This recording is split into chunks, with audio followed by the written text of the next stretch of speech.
સમય જો તમારો ખરાબ હોય, સમય જો તમારો ખરાબ હોય તો આ વાત તમારા કુળદેવી સામે હાથ જોડી અને જરૂર કરજો.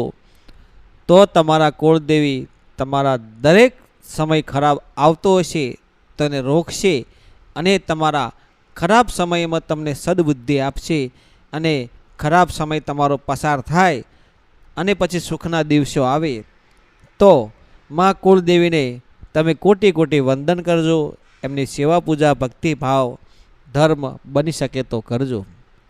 મિત્રો, કહેવાય છે કે મારો સમય ખરાબ છે, સમય ખરાબ છે, આ સમયમાં કશું થતું નથી, આટલું બધું કમાવા છતાં કશું બચત નથી થતી, એટલે કે સમય મારો ખરાબ છે.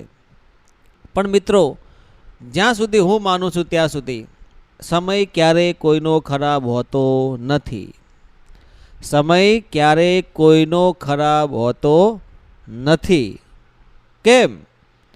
સમય જેનો ખરાબ હોય એને હાથ પગ ના હોય, એનું શરીર નબળું પડી જાય, જે હલનચલન ના કરી શકે, જે પ્રભુનું નામ ન લઈ શકે, જે આંખો ન ખોલી શકે, જે આ દુનિયાને જોઈ ન શકે, મોઢેથી બોલી ન શકે, કાનેથી સાંભળી ન શકે, કોઈ પણ પ્રકારનો હાથ પગ હલાવીને કોઈ કાર્ય ન કરી શકે, કોઈ અવર જવર ના કરી શકે, એનો સમય ખરાબ કહેવાય.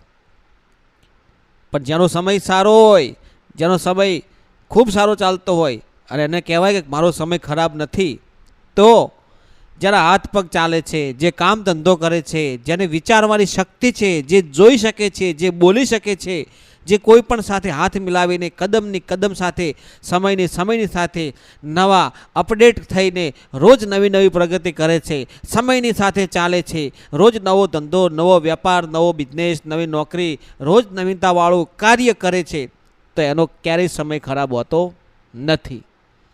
આપણે શું રોજ કહીએ છીએ કે સમય ખરાબ છે, સમય ખરાબ. સમય ખરાબ નથી. તમારે જાગૃત થવાની જરૂર છે, ચેતન થવાની જરૂર છે. તમારે કંઈક નવો ધંધો, કંઈક નવી વિચારવાની, કંઈક નવી પ્રગતિ કરવાની જરૂર છે. તો તમે માર્કેટમાં, આ દુનિયામાં કદમને કદમને સમયની સાથે તમે ચાલી શકશો. જ્યારે જ્યારે માણસનો સમય ખરાબ ચાલતો હોય, પણ સમય ખરાબ ચાલે જ ના, પણ છતાં પણ તમે કોઈ જગ્યાએ જઈ રહ્યા છો, અચાનક અકસ્માત થઈ જાય તો ખરાબ સમય કહેવાય. તમે કોઈ એવું કાર્ય કરી ચૂક્યા છો, કરી રહ્યા છો, અને એ સમયે તમારું મહેનતાણું ના મળે, તમારું વળતર ના મળે, તમારાથી કોઈ નુકસાન થઈ જાય, તો એની તમે ભરપાઈ ના કરી શકો, તો એ સમય ખરાબ કહેવાય. તો આવા સમયમાં તમારા જે કુળદેવીમાં હોય એમની તમે સેવા પૂજા સાચી કરી હોય, એમને ખાલી યાદ કરો, એમને સ્મરણ કરો, તો એ તમને બચાવી લે.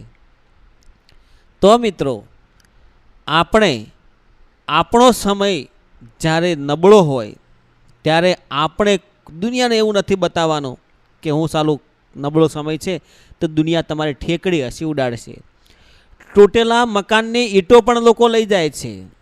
તો તમારો સમય તૂટી જાય, તમે હારી જાઓ, તો તમારે દુનિયાને જણાવવાની જરૂર નથી, કોઈને જાણ ન પડવા દેવાની કે મારો સમય આ રીતે છે, મારી પોઝિશન આવી છે, મારી હાલાત આવી છે, મારો સમય દબળો છે. કોઈને જાણ ના કરશો, નહીંતર તૂટેલા મકાનની ઈંટો પણ લોકો લઈ જાય છે. હિંમત ના હારશો, કામ કરજો, મહેનત કરજો.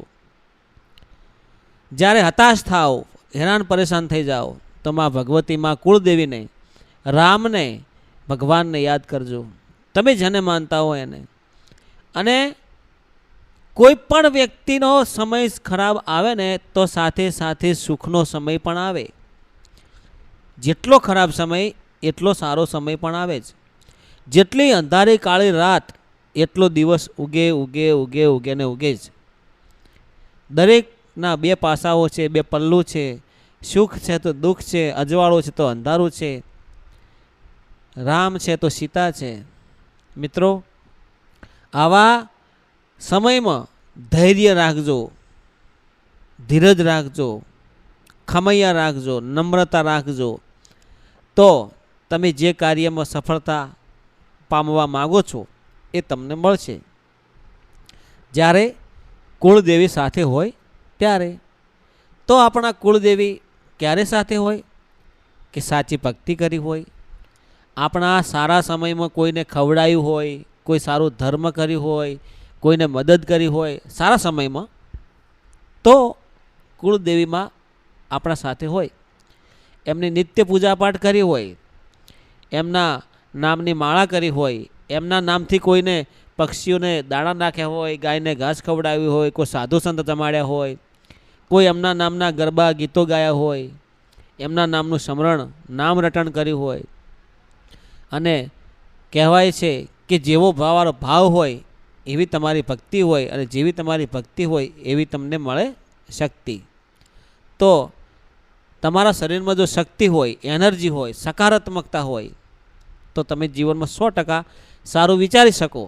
અને જે લોકો સારું વિચારે છે એમના બધા કાર્યો સિદ્ધ થાય છે. કોઈનું પણ ખોટું નથી વિચારતા, કોઈનું પણ અહિત નથી કરતા.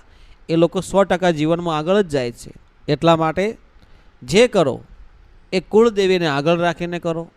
તમારા પૂર્વજોને યાદ કરો, તમારા માતા પિતાને રોજ સવારે વંદન કરો, પગે લાગો, ગુરુજીના આશીર્વાદ લો, કોઈ સારા મિત્રો બનાવો, સારી સોબત કરો, સારા વડીલોના આશીર્વાદ લો, સારો નેડો પ્રેમ બનાવો, સારા માણસોનો સંગત રાખો, સાધુ સંતનો સંગત રાખો, કોઈ સારા મંદિરે જઈ, માતાજીના ભગવાનના મંદિરે જઈ એમના પૂજારીના આશીર્વાદ મેળવો. બની શકે તો કોઈ ધર્મનું કાર્ય કરો. મિત્રો, જેટલું તમે સારું કરશો એટલું જ સારું થવાનું છે. તો કોઈ દિવસ સમય તમારો ખરાબ આવે નહીં. ખરાબ સમયમાં માણસ હારી જાય, પાછળ પડી જાય, કોઈ એમને હેરાન પરેશાન કરતા હોય, આવું બધું ઘણું દુનિયામાં થાય છે.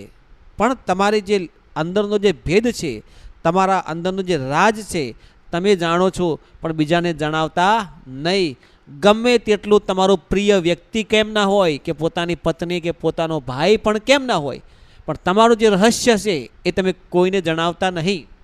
નહીતર એ તમને ક્યારે પણ નડી શકે છે. નહીતર તમને એ કોઈ પણ દિવસે એ તમને હાનિ પહોંચાડી શકે છે.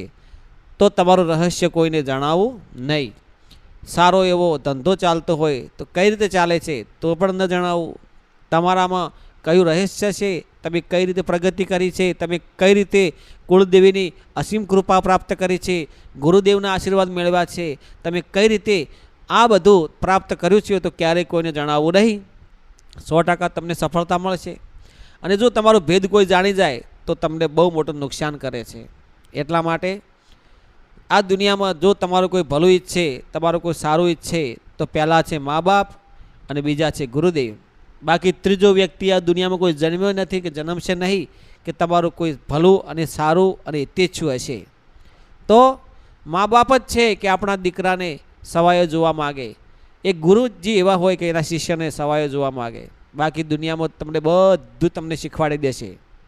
એટલા માટે જાગો ને જાગો, ચેતન બનો અને ધર્મનો કાર્ય કરો અને કોઈને મદદ કરો, એવી હું આશા રાખું છું. તમે બધા હેમ ખેમ સર્વ કુશળ મંગળ હશો એવી ગુરુદેવને પ્રાર્થના કરું છું. તમે આ વિડીયો કયા ગામ, જિલ્લા, તાલુકા, શહેરમાંથી જોઈ રહ્યા છો, કોમેન્ટમાં જણાવજો તમારા કુળદેવીનું નામ. અને જય શ્રી રામ, જય ગુરુદેવ, જય માતાજી.